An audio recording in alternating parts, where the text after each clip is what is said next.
Hello everyone, this is Arushi Agrawal, your host to the world of travel and stories. And today we have Mr. Nirav Shah with us, who has lived through and through in the US and has done many tours for the last 10 years. Let's get into the conversation and hear his stories.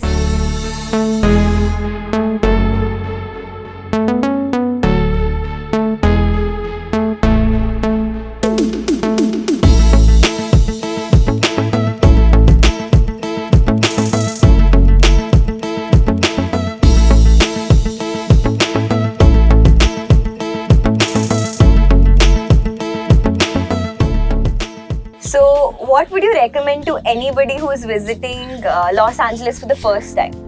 You know, Arushi, LA is not LA without doing the Hollywood thing. That's the place where the whole cinema is born.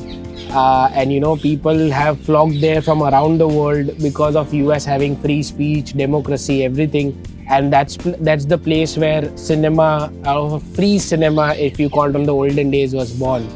And the must-visit place over there is where Oscars happen, the Dolby Theatre.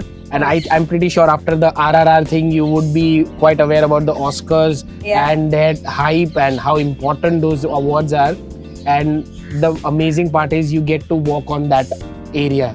You get to see where the stars climb in and that grandness of that theatre. Oh, it's lovely to be there. When you just come out of the theatre, on the streets, on the footpath, you will see a lot of stars. A lot of stars on the footpath with names of everybody. And that thing is representing everybody who has contributed something to the Hollywood and with names over there.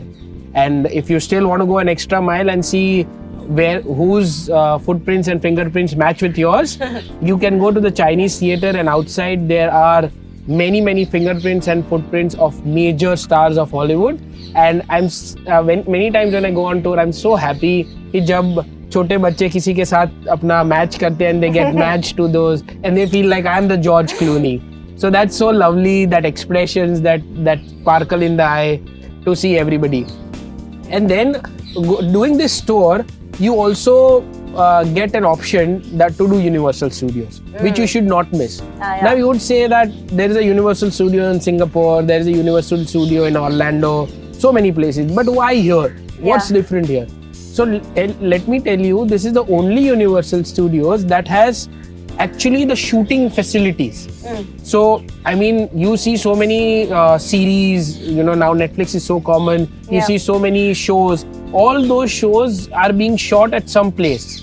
That's one of those locations wherein they have created a New York in Los Angeles in that Universal Studios. So when you are taking the tram ride, a studio tour that they fondly call it, you will go to about a 40-minute tour wherein you will be seeing different places, different shows, how they were shot, what they had done, how they had produced special effects and all those things. So it's also one of the must-visits Universal Studios around the world. So yeah, I think Hollywood and a combination of Universal Studio would sum up LA for you. Even though, driving from San Francisco to Los Angeles is, if you take a flight, it would be about 3 hours flight or 2 hours flight. But we rather choose to drive down because, there are so small towns on the way that you would love to explore that. And one of those towns would be Lake Tahoe, South Lake Tahoe, that we call it. It's on the bank, it's a lake and a very peaceful, serene lake wherein you will be able to enjoy the inner peace. Very honestly speaking, after the hustle and bustle of San Francisco, Lake Tahoe is something that I would advise everybody to go to on the way to their Los Angeles trip. So after this great conversation, I am too pumped to go to the US. Stay tuned for many more countries on your way. Hit the bell icon to stay updated and do not forget to like, share and subscribe.